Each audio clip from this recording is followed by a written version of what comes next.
SOSL a mis en place en 2010 et 2011 un vaste programme de lutte contre l'insécurité alimentaire dans la région centre-nord du Burkina Faso. Le but est d'endiguer la malnutrition qui sévit dans la région, comme dans beaucoup d'autres régions du Burkina. Ce programme s'articule autour de multiples actions. L'une de ces actions est la mise en place de jardins et de vergers scolaires. Dans 20 écoles de la région seront ainsi produits des céréales, des légumes, des fruits qui alimenteront les cantines de ces établissements. 5400 enfants des 3 provinces de la région Centre-Nord bénéficieront de cette création. La Fondation d'entreprise Bell a soutenu ce volet du programme, auquel participent aussi l'Union européenne, la Fondation d'entreprise Air France, la Fondation d'entreprise Aviva et la Fondation Le Marchand pour l'équilibre entre les hommes et la terre. En novembre 2011, l'équipe de SOSL International Burkina Faso accompagnait sur le terrain une délégation de la Fondation Bell pour des rencontres et des échanges dans 2 des écoles concernées. Rencontres avec les directeurs, avec les enseignants, avec les associations de parents et bien entendu avec les élèves.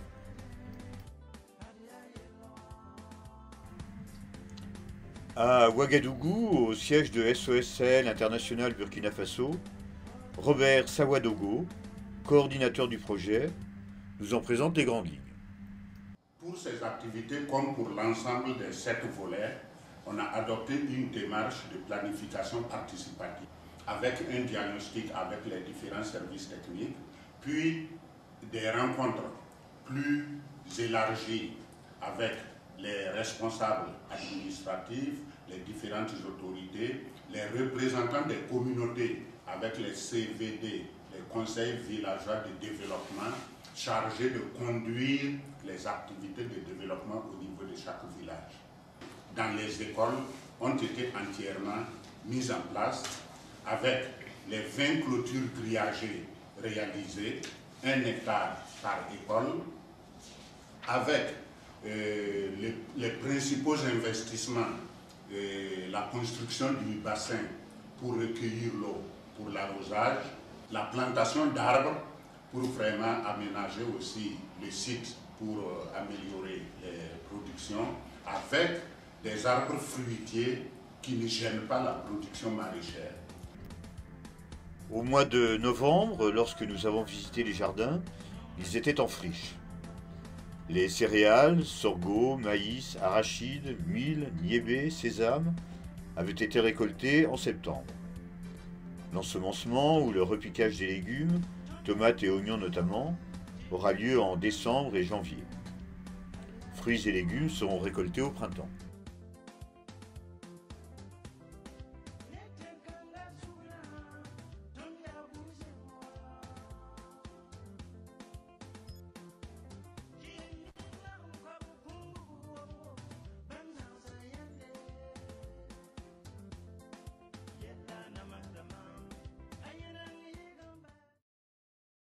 Nous avons reçu d'importants matériels qui a permis aux parents de nous aider à l'exploitation du champ et du jardin scolaire. Nous pouvons citer entre autres des brouettes, un jardin bien clôturé avec du grillage, des arrosoirs, des pioches, etc. Nous avons reçu une formation de 2 jours sur les techniques de la conservation et de la production des spéculations du maraîchage. La campagne précédente, nous avons récolté 180 plats de niébé, soit 540 kg, et 200 plats de maïs, soit 600 kg. Contrairement à cette saison, dont la nature n'a pas été généreuse, nous n'avons eu que 42 plats de niébé, soit 126 kg, et 0 kg en maïs. Recevez, messieurs les représentants, nos vifs remerciements. À une centaine de mètres de l'école, à proximité d'un lac de barrage, nous allons voir la pépinière où poussent les plants qui seront repiqués dans le jardin. Ce sont les parents d'élèves qui, aidés par les enfants, s'occupent de la pépinière, comme ils s'occuperont plus tard du jardin lui-même. L'année dernière, vous avez donc récolté combien de volumes de... On a récolté 540 kg de niébé et 600 kg de maïs. Et ça a permis de nourrir les enfants pendant combien de jours? Pendant 4 mois. Pendant 4 mois, tous les jours. Oui, tous les jours. C'est maintenant l'heure du déjeuner. Opération lavage de mains, avant que les enfants de chaque classe aillent à tour de rôle récupérer leur bol devant la cuisine. Au menu, riz et niébé, une sorte de haricot, assaisonné d'huile d'arachide. Au printemps, cette nourriture de base pourra être complétée et agrémentée avec les légumes et avec les fruits du jardin.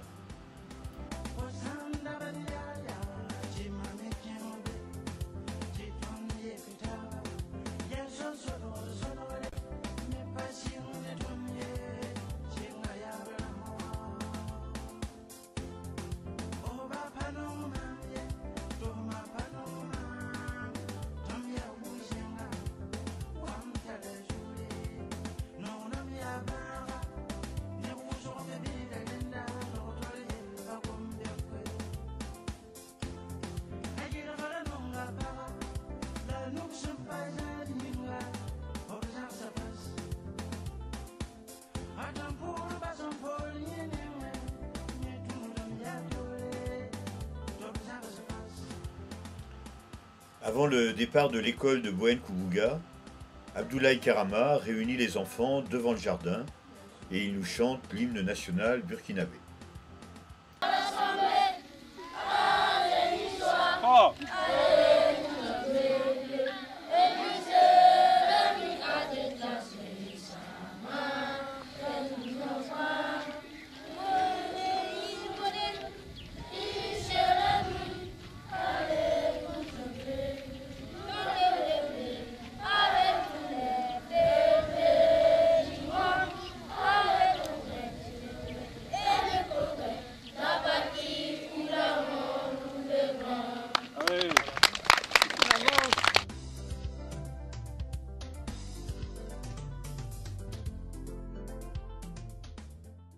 Je souhaite la bienvenue chez nous. Vous avez bien voulu accepter d'abandonner vos multiples activités pour être parmi nous. Soyez sûrs que ce jardin sera bien entretenu. Une fois de plus, nous vous disons merci pour ce cadeau.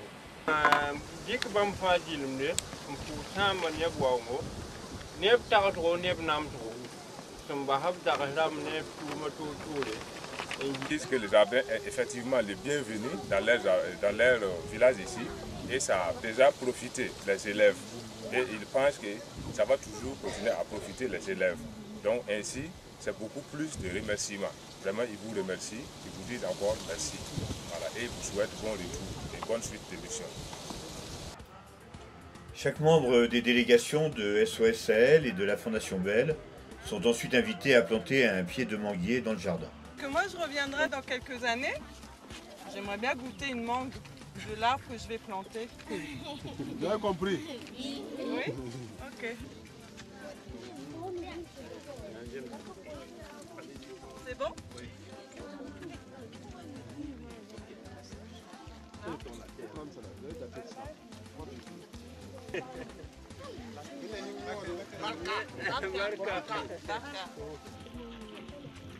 C'est comme ça les enfants qu'il faut faire?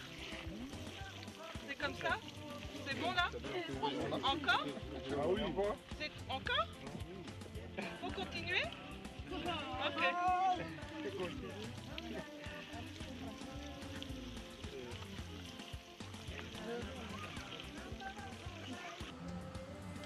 Classe de CM2. L'instituteur fait un cours sur la fabrication d'une pépinière et sur l'ensemencement. C'est l'occasion d'associer cours de géométrie et formation à l'agriculture. Et après la théorie, ce sera la mise en pratique dans le jardin d'école lui-même.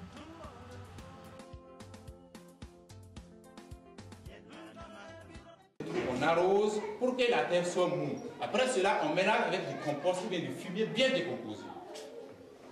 Bien. Après cela, on trace des traits là où nous allons mettre nos graines là, les semis là. Si nous mettons cela et on ferme, notre trait là, le petit trou là, et on commence à arroser. Vous voyez comment ça se passe.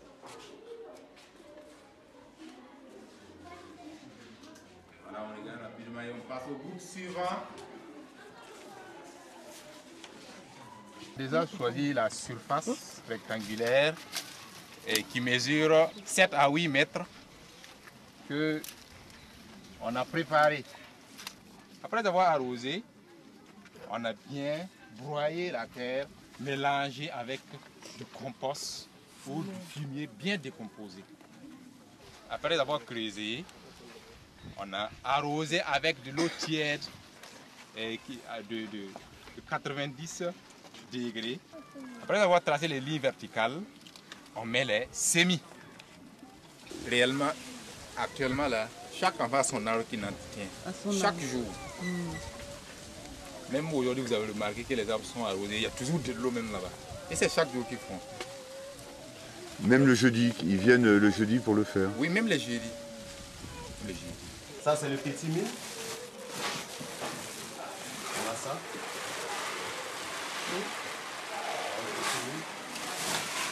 Ici, c'est de l'arachide.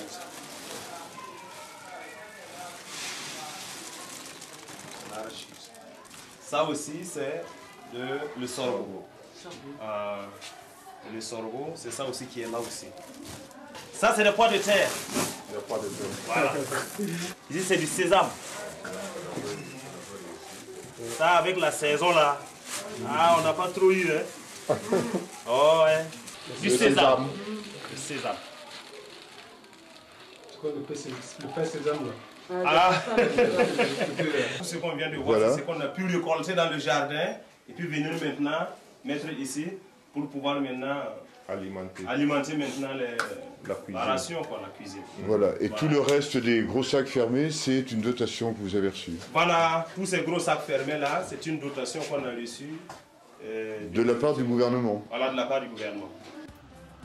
Avant de quitter l'école de Sagouem, Salifou Adréogo fait le point avec le comité de gestion du jardin de l'école. Ce comité comprend 10 membres, des représentants des associations des parents d'élèves et des mères éducatrices, des enseignants et des élèves. Il est chargé de veiller à la bonne gestion quotidienne du jardin et de s'assurer de la pérennité des actions. L'objectif est en effet que les communautés bénéficiaires des projets les poursuivent et soient autonomes à l'issue de l'appui apporté par SOS Sahel et par ses partenaires.